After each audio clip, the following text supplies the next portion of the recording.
السلام عليكم ورحمة الله وبركاته. اللهم صل وسلم وبارك على سيدنا محمد وعلى آله وصحبه وسلم. ازيكم يا حبايبي، عاملين ايه؟ يا رب تكونوا بخير. معاكم قناة عمل ايديا وام كريم. وقبل ما ابدا الفيديو حبايبي اضغطوا اشتراك وفعل الجرس واضغطوا على كلمة الكل عشان يوصل لكم مني ايه كل حاجة بعملها. تعالوا النهارده بقى كده ايه هنعمل مع بعض احلى كيكه بالبرتقال كده، طريقه سهله وهنعملها في الخلاط وببيضتين بس. طريقه سهله جدا، ويلا بينا كده هنشوف هنعملها ازاي مع بعض وهنشوف المقادير ايه. يلا بينا.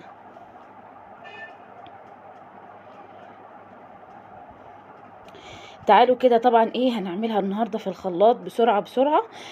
ما عندكيش مضرب اعمليها في الخلاط، ما عندكيش مضرب كهرباء ولا خلاط اعمليها بالمعلقه بالمضرب اليدوي اي حاجه. طبعا معايا بيضتين، معايا 2 فانيليا، ومعايا ايه باكت كده بيكنج باودر او كيك شيف.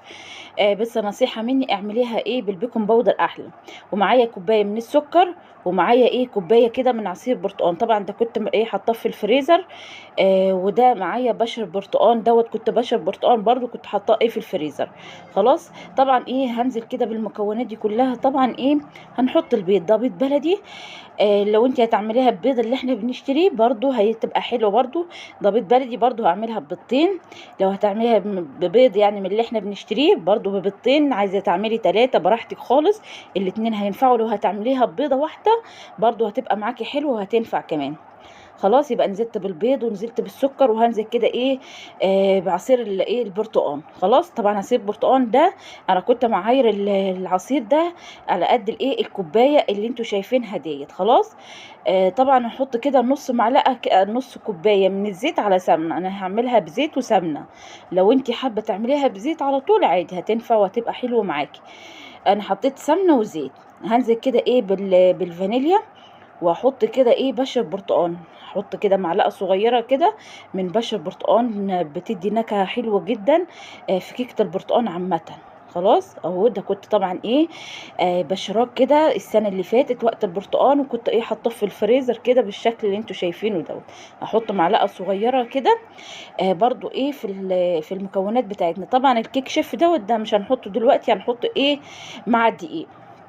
خلاص طبعا ايه هنضرب كل المكونات دي كلها كده في الخلاط ونرجع تاني هنشوفها بعد ايه ما نضربهم مع بعض كده. تعالوا كده هاتي بقى طبق، هاتي اي حاجة عندك هتحطي فيها الخليط اللي احنا ايه ضربناه كده بالشكل اللي انتوا شايفينه دوت. خلاص طبعا القوام تقيل. الزيت مع البرتقال مع السكر بيخلي الخليط تقيل معانا يعني. بصوا طبعا لازم نكرم الشفشق كده وننزل كل حاجة فيه. طبعا الحاجة طبعا اليومين دول الحاجة غالية، ومش معقولة بقى ايه هنسيب الحاجات دي طبعا في الشفشق. لازم ايه نكرمه كده بالمعلقة او اي حاجة عشان ننزل كل حاجة فيه. خلاص اهو كده زي ما انتوا شايفين. تعالوا بقى ايه جبنا الدقيق. طبعا الدقيق ده طبعا كنت مغربلاه وايه وحطاه في الكيس كده. طبعا هننزل كده ايه بالكيك شيف بتاعنا.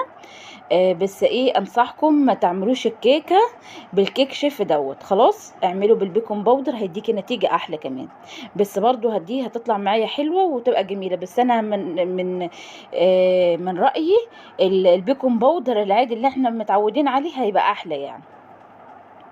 تعالوا بقى ايه نزلت كده بالبيكنج باودر وهنزل كده ايه بالدقيق. طبعا الدقيق انا مش معايريه يعني. انا هحط كده بالمعلقه، واول ما الاقي القوام بقى حلو معايا هستكفي يعني الدقيق. خلاص حطيت كده ايه حبه دقيق وايه وهروح ايه بالمضرب كده وهلف كده الخليط مع الدقيق كده لغايه ما يختفي معايا، واشوف القوام بتاعه يعني. لو لقيته محتاج احط دقيق تاني، لو لقيته مش محتاج خلاص كده.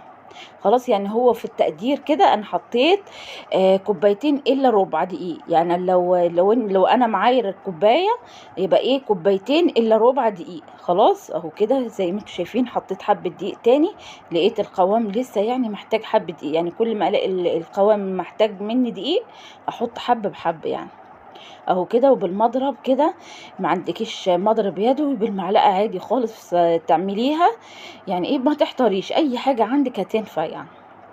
اهو وابتدي بقى ايه نعمل نضرب الخليط كده زي ما انتوا شايفين، وننزل بقى ايه الدقيق اللي ايه في حيفان الطبق كده، ونضربه كويس جدا عشان ايه الخليط يبقى معانا، ما يبقاش فيه الدقيق كده ايه مكلكع معانا في الايه في العجينه يعني. اهو كده اهم حاجه تنزلي اي دقيق كده طالع منك ايه في الطبق اللي فوق، نزليه وعشان ايه يبقى حلو معاكي. بصوا كده الخليط بقى ايه معايا حلو وجميل. بصوا اول ما ترفعي العجينه او الخليط بتاع الكيكه ولقيتين نزل معاكي خط مستقيم ما تقطعش منك، هي كده تبقى ايه العجينه تبقى جميله ومش محتاجه دقيق مني يعني تاني. بصوا شايفين القوام الكيكه بينزل خط مستقيم كده مش بيقطع مني، يعني العجينه مش بتقطع مني، بتنزل خط مستقيم كده، دي تبقى خلاص مش محتاجه مني دقيق تاني.